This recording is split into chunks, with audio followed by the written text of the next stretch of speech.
Vanity the killer. It is vanity, isolated ego, which is always our undoing.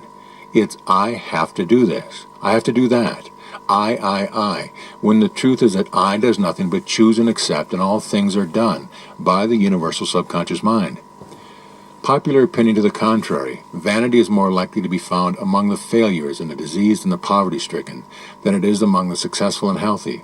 For vanity is no more nor less than a sense of personal responsibility, an acute sense of ego as being separate and isolated from the universal subconscious mind.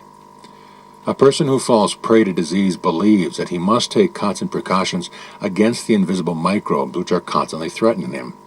He believes that the whole matter of his being free from ailments depends upon his taking the proper physical precautions at the proper time, and the ritual which he calls forth the God of health is contained in bottles and boxes of powders, liquids, and nostrums.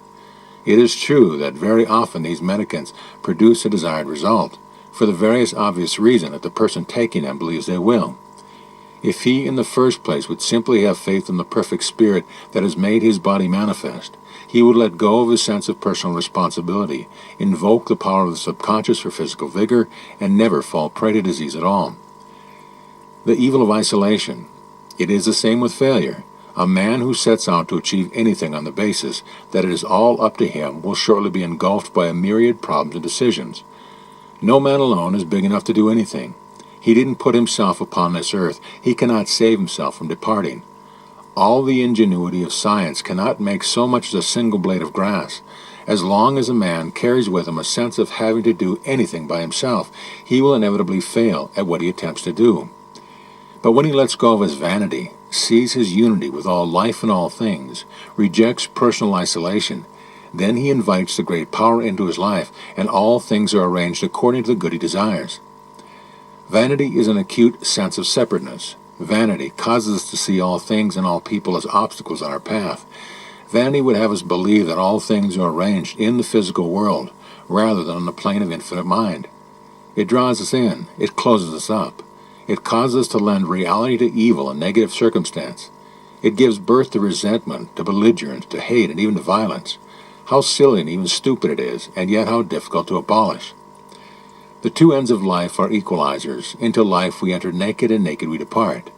Yet the majority of us act as if the most important thing in all life is to get the best of our neighbors, better clothes, better cars, better jobs. We frustrate ourselves with our isolated ego, and spill out our energies on the relentless blade of competition.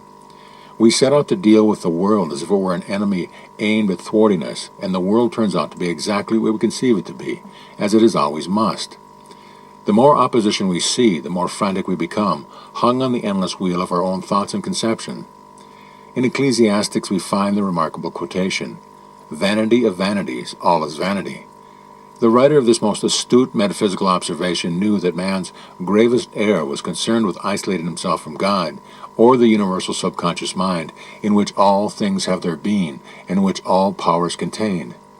So sad it is to see vanity in the high places of the low, for vanity preludes disaster, as pride goeth before a fall.